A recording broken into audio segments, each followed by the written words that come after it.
Fala pessoal, sejam muito bem-vindos ao curso preparatório para as principais certificações na área de privacidade e proteção de dados. É isso mesmo, esse curso é 100% gratuito e completo, passando por certificações que exigem a Lei Geral de Proteção de Dados, a LGPD, e a Lei Geral de Proteção de Dados Europeia, a GDPR. E para ajudar você nessa jornada de preparação, eu adicionei alguns elementos que são muito importantes, além do conteúdo que é cobrado dentro desses exames de certificação. Eu coloquei aqui para vocês mais de 90 exemplos que vão ajudar você nesse processo de assimilação e principalmente retenção do conhecimento para aplicação no momento da prova. E o segundo ponto importante é a correção de exercícios inéditos para você se preparar para os exames de certificação na área de privacidade e proteção de dados. E para finalizar, ainda temos um simulado, uma prova avaliativa da All Privacy. Ao final desse processo, se você for bem nessa prova, acertando 75% das questões, você também pode ter um certificado emitido aqui pela All Privacy. E se você acha que acabou, você pode fazer o download do material completo do curso aqui na descrição dos vídeos. Pessoal, é muito importante que esse tipo de conhecimento chegue a mais pessoas possíveis. Então, ajude-nos a compartilhar esse tipo de conhecimento e também deixa sempre aquele like e faça comentários e sugestões de novos conteúdos aqui para o canal. Vamos ao vídeo.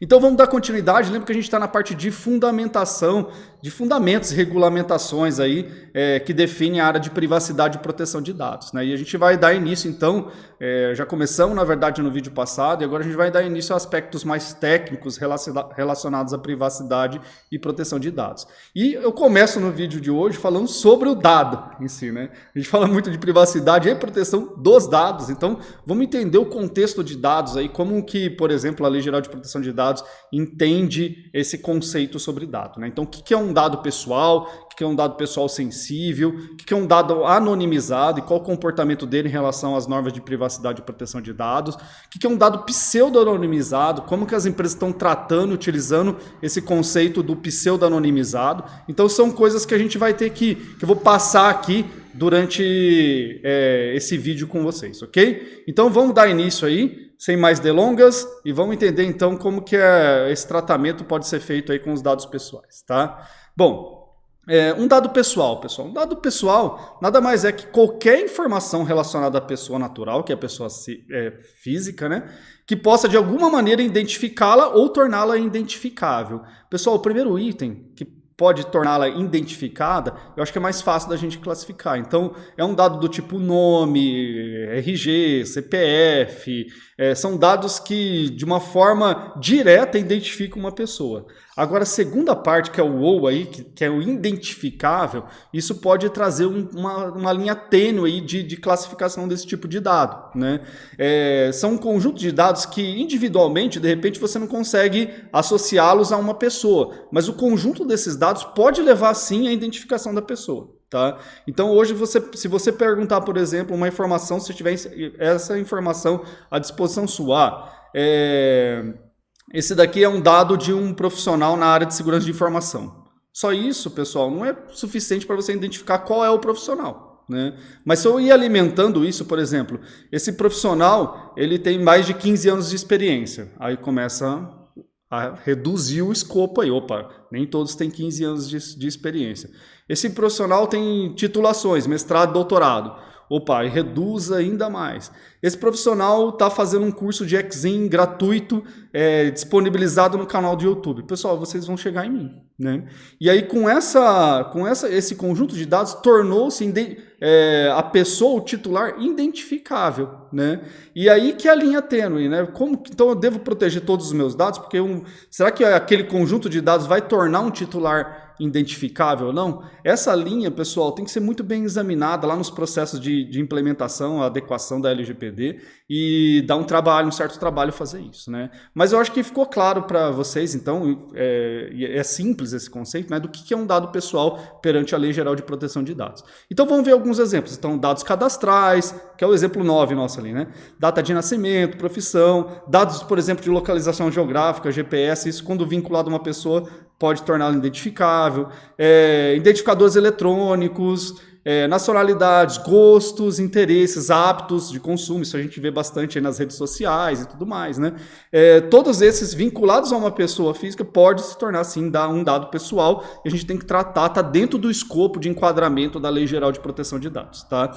Eu acho que é importante a gente abrir um parênteses aqui de uma exposição que muitas pessoas e empresas, né, que estão envolvidas já nesse processo de adequação à Lei Geral de Proteção de Dados estão destacando. E algumas instituições, por exemplo, como a Fiesp, tá, ela produziu uma cartilha bastante interessante, vale a pena dar uma lida, viu, gente? Faz uma sintetizada bem bacana. Eu posso até colocar aqui nesse vídeo, como na descrição, como um material complementar. Vale a pena dar uma lida para ter um overview. Mas o ponto que eu queria destacar aqui é que essa conscientização das pessoas, que o dado pessoal ele tem um valor muito grande no mercado hoje, né? A gente vive uma era da informação onde esse tipo de informação tem um valor muito grande, né? Do ponto de vista econômico para as empresas, né? Quando a gente fala, por exemplo, de considerar uma experiência de usuário melhor, a gente precisa dos dados desse usuário para poder proporcionar essa experiência melhor para ele na oferta de produtos e serviços, né? Então o dado pessoal sempre vai estar envolvido, né, com as melhores práticas hoje de mercado. Então isso não aí o cidadão tem que ter essa consciência, e nessa cartilha ele explica um pouco disso, né, da importância. E tem um outro lado que é você simplesmente divulgar seus dados pessoais de forma aleatória aí por a troca de qualquer coisa, de um software que você quer ter acesso e tudo mais, tá? Por causa de um momento de entretenimento que você quer ter, e aí são solicitados dados pessoais de vocês. Essa troca, pessoal, às vezes não é tão vantajosa, ainda mais se tiver algumas ações maliciosas por trás, né? E isso pode levar, por exemplo, as situações de chantagem, de exposição, coisas que eu acho que ninguém quer passar por isso, né? O mesmo tratamento que a gente dá no mundo físico, você não sai dando cópia do seu documento, você faz xerox do seu documento e dá para todo mundo? Não, então por que você faz isso na internet? Então essa consciência do cidadão é muito importante quando a gente fala de dado pessoal. Pessoal, essa história vai longe, mas eu acho que para esse contexto aqui do curso da Exim, eu acho que essa explanação já foi suficiente para você entender a importância do contexto da Lei Geral de Proteção de Dados e da privacidade e proteção de dados de uma forma geral, ok? Bom, pessoal, a gente tem um outro tipo de dado, tá, que estende o dado pessoal, que é o dado pessoal sensível. Vamos falar desse, que esse aqui é mais complexo, né? Muita gente hoje está tratando, nossa, com a Lei Geral de Proteção de Dados, isso aí virou um lixo tóxico, né?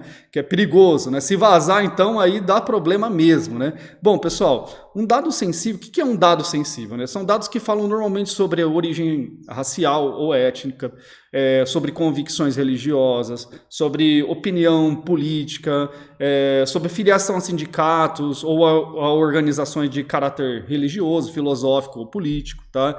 Dados referentes, aqui é bastante importante, a saúde ou a vida sexual, dado genético ou biométrico, tá dando bastante confusão isso, quando eu posso, não posso classificá-lo, isso, o tratamento que é dado para esse tipo de dado, tá? Lógico que todos esses dados quando está vinculado a uma pessoa física. Então, de uma forma geral, esses são um conjunto de dados sensíveis, categorias de dados sensíveis são classificados aí dentro da Lei Geral de Proteção de Dados, né? E quando a gente fala de dados sensíveis, dentro do próprio texto de lei, a gente também tem etapas, como a gente viu já, acho que no segundo ou terceiro vídeo, tá? Que existe uma classificação especial só para ele, no sentido de ter regras especiais para o tratamento de dados sensíveis, né? E aí vem uma política das empresas verem a necessidade real de tratar dados sensíveis, que são esses que a gente acabou de listar. De repente você está coletando dados sensíveis, aquilo nem é tão importante para o seu modelo de negócio e você está aumentando o risco, né, da sua operação bastante quando a gente fala desse tipo de tratamento, tá? Então é uma dica aí que é importante para as empresas reverem de repente esse tipo de coleta, se é realmente importante para a operação, para o oferecimento de serviço ou produtos aí, tá? Vamos ver o exemplo 10? Então, uma plataforma de relacionamento utiliza dados referentes à vida sexual dos seus seguidores em seus algoritmos para a criação de um perfil. né, para perfilhar e fazer o profile desses, desses internautas que estão ali classificados dentro da plataforma deles, né? Bom, pessoal, ela coleta assim dados sensíveis, então ela está exposta a todas as regras, tá, relacionadas a dados sensíveis, que a gente vai ver um pouquinho mais para frente, tá? Eu vou detalhar isso um pouco mais para frente, mas aqui a ideia é a gente entender que existe essa categoria de dado, ele tem que ser tratado de forma especial, tá? Vamos dar continuidade para ver outros tipos de dado? Pessoal, isso é importante ainda, né? Em relação ao dado sensível, né? Quando a gente fala de dado sensível, como eu falei, a gente tem alguns tratamentos especiais. Então, quando que eu posso tratar dado sensível e quando eu não posso tratar de dado sensível, a gente vai ver um pouquinho, mas quais são as situações que permitem um tratamento, tá? Então, lógico, são duas. Uma, quando o próprio titular de dados oferece o consentimento para você tratar esses dados sensíveis dele, tá? Ou em algumas outras situações que não precisa do consentimento. Isso é importante para alguns setores aí de negócios, né, principalmente vinculados à área da saúde, aí, segurança pública, que tem uma linha tênue aí também para ser verificado. Então, quando que eu posso tratar de sensíveis? Quando o usuário consentir, né? E nesse caso tem que ser de forma específica, destacada e para finalidades específicas, ou seja, você não pode colher um dado sensível sem que o usuário não tenha consciência exata do que você está, porque você está colhendo ali, especificamente porque você está colhendo e querendo tratar esse dado sensível, tá? Isso tem que ficar muito claro quando se trata de dados sensíveis, tem que ficar mais claro ainda, né? Agora, sem o fornecimento do consentimento, a gente já tem um segundo cenário, onde você vai coletar dados sensíveis, mas não necessariamente você precisa pedir autorização, né, o consentimento do titular de dados. Algumas aberturas da lei são importantes para a coisa funcionar, tá? Então, por exemplo, quando eu vou ter um cumprimento de uma obrigação legal olha lá, engasgando, regulatória, tá, pessoal? Né? Então, nessas condições, pessoal, a gente não precisa pedir o consentimento do usuário para tratar esses dados sensíveis, tá? Uma outra situação é o tratamento compartilhado, por exemplo, e necessário pela administração pública, principalmente quando a gente fala de dados de saúde, de dados de segurança pública, né, que são todos dados sensíveis aí que de repente vão estar permeando essas áreas. Você pode ter o compartilhamento sim com algumas regras a serem observadas, né? Por exemplo, também na área de estudos e órgãos de pesquisa, né, é garantido também isso, né, essa não necessidade do consentimento, tá, para tratar esses dados, mas na medida do possível, né, e sempre que possível, na verdade, você tentar anonimizar esses dados. A gente vai ver no próximo tópico que é a anonimização, né? E depois para um exercício regular de direitos. Então, por exemplo, por previsões que estão dentro de contratos, ou no caso de processos judiciais, administrativos ou arbitral, aí nas câmaras arbitrais, tá? Bom, e aí a gente tem mais um tópico também que não exige consentimento, que é o direito de proteção à vida, né, ou a integridade física, né, da pessoa. Então, estou colhendo aquele dado sensível, mas com esse propósito. Ou no caso de profissionais da saúde, da tutela da saúde, tá?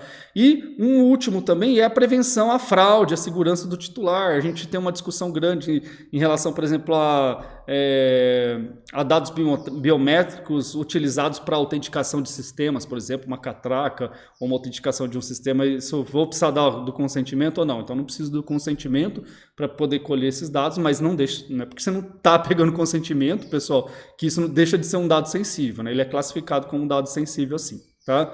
Então vamos dar continuidade agora sim, né? Vamos falar um pouco sobre dados anonimizados. Pessoal, aqui é muito importante, é um conceito muito importante da lei que permite depois, do ponto de vista prático lá de implementação, algumas garantias que a empresa tem que estudar estrategicamente se vale a pena ou não. Então vamos dar uma olhada no conceito de dado anonimizado.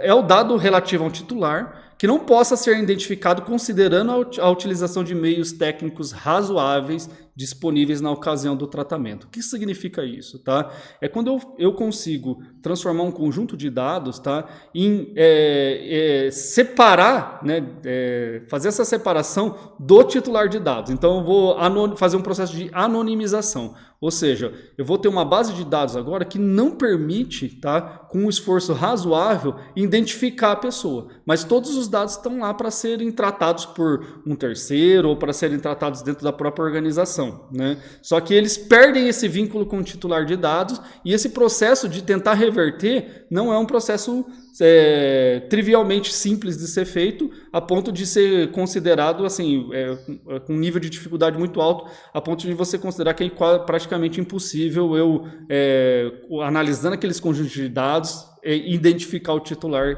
exato, o proprietário de um dado específico que tiver nessa massa de dados. Então, esse esforço tem que ser garantido. Uma vez que você garantiu isso, tá? Essa desvinculação, a gente chama isso então de dado anonimizado, ou seja, não tem mais o vínculo com o titular. Você não consegue identificar o titular a partir deles, né? Quando a gente fala disso, esse dado deixa de ser um dado pessoal. Né? Olha o poder disso. Ele deixa, pela lei, tá, geral de proteção de dados, um dado anonimizado não é dado pessoal. Isso não é dado pessoal, não está exposto, né, às sanções e a todas as regulamentações previstas aí, pessoal, na Lei Geral de Proteção de Dados. Né? Isso é uma vantagem muito grande. Só que do ponto de vista de operação, ter um dado anonimizado, ele também perde o poder, né, o efeito dele, né? O dado ele tem valor quando você vincula ele a pessoas e tudo mais, né? Passa a ter um valor maior. Então a gente tem uma linha tênue aí de se vale a pena para as empresas, em alguma situação, fazer o processo de anonimização, em outras são até obrigatórios, tá? Fazer o processo de anonimização. E aí é inteligente também, acho que é uma forma inteligente da gente olhar para isso também, tá, pessoal? Até exposto ali na cartilha do Fiesp também, que muitas das tecnologias disruptivas que a gente está vendo hoje, como a inteligência artificial, a internet das coisas e outras, tá? Elas funcionam porque elas têm que ter uma massa de dados muito grande, né? Então tem que tomar um cuidado também para a gente, nesse processo de proteção dos dados pessoais, a gente gerar algo que dificulta esse tipo de evolução tecnológica e pode colocar em risco não só uma empresa, tá, pessoal, mas um país em relação ao desenvolvimento tecnológico. Então tem um ponto a ser discutido aí, que também é mais uma linha tênue aí em relação à privacidade e proteção de dados. Vamos para o exemplo 19, uma startup de inteligência artificial utiliza a base de dados anonimizadas para treinar os seus algoritmos para o reconhecimento de padrões padrões de comportamento, tá? Então, isso aí, novamente, para treinar, né? Então, para deixar aí, vamos dizer, mais inteligente, né, esse algoritmo, né, ele usa uma base muito grande de dados e nesse caso ele está usando uma base anonimizada, né? Então a gente não tem problema nenhum esse algoritmo, né, esse processo, na verdade, ele não tá exposto à Lei Geral de Proteção de Dados por ter trabalhado, sim, com dados anonimizados, né? Agora, a gente tem um outro ponto, se isso gera algum tipo de decisão automatizada, né, ou perfilização que gera alguma discriminação, aí ele volta a ter novamente impacto da lei, né? Então, a gente tem algumas coisas aí, pessoal, que não são conceitos isolados, né? Então, assim, então não está exposto. Não, mas ele não está exposto nesse sentido. Em outros sentidos, ele pode estar exposto, sim. Isso a gente vai ver que acontece em muitos momentos, quando a gente fala da área de privacidade e proteção de dados, ok? Bom, e aí a gente tem o último, pessoal, do vídeo, que é o dado pseudo-anonimizado. Isso é um conceito diferente do anonimizado. O dado pseudo-anonimizado, ele está, sim, exposto à Lei Geral de Proteção de Dados, tá? E a diferença entre um dado anonimizado e pseudo-anonimizado é que eu consigo reverter o processo. Então, eu faço um processo de anonimização, crio uma base onde não tem dados que permitem a identificação, que seja identificado ou identificável um titular de dados, né?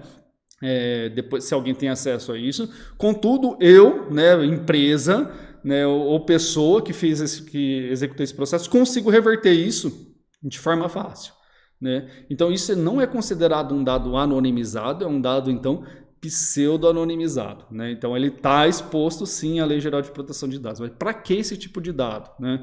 Pessoal, muitas empresas avaliam, cada um aí em cenários específicos, tá? A possibilidade de você ter uma melhoria, né? No que se refere à segurança da informação, né? Então, imagina eu compartilhando dados com terceiros, em vez de compartilhar um dado aberto, tá? Eu compartilho ele pseudo-anonimizado, ou seja, se vazar dados por algum motivo, tá? E essa base aqui que permite reverter esse cenário, né? Identificando a pessoa, estiver bem guardada, né? Eu não vou ter problemas, porque estão vazando praticamente dados anonimizados, né? Que não permite a identificação do titular, a não ser que o cara tenha acesso a essa base aqui, essa segunda base, que permite a conversão. Então, tem que guardar muito bem isso, então sempre está exposto. Então, processos de pseudo-anonimização estão cada vez mais fazendo parte da discussão aí de empresas nessa análise de reduzir riscos relacionados à segurança de informação. Chegamos ao final de mais um vídeo do curso preparatório para as principais certificações na área de privacidade e proteção de dados. Pessoal, gostou desse conteúdo? Achou ele importante? Vamos fazer com que esse conteúdo alcance o maior número de pessoas possíveis. Então ajude-nos a compartilhar, divulgar esse canal. Importantíssimo, deixe seu like em todos os vídeos, faça seus comentários e principalmente faça sugestões de novos conteúdos. Vou ter o prazer aqui, junto com a equipe da All Privacy, para preparar esse novo conteúdo para você.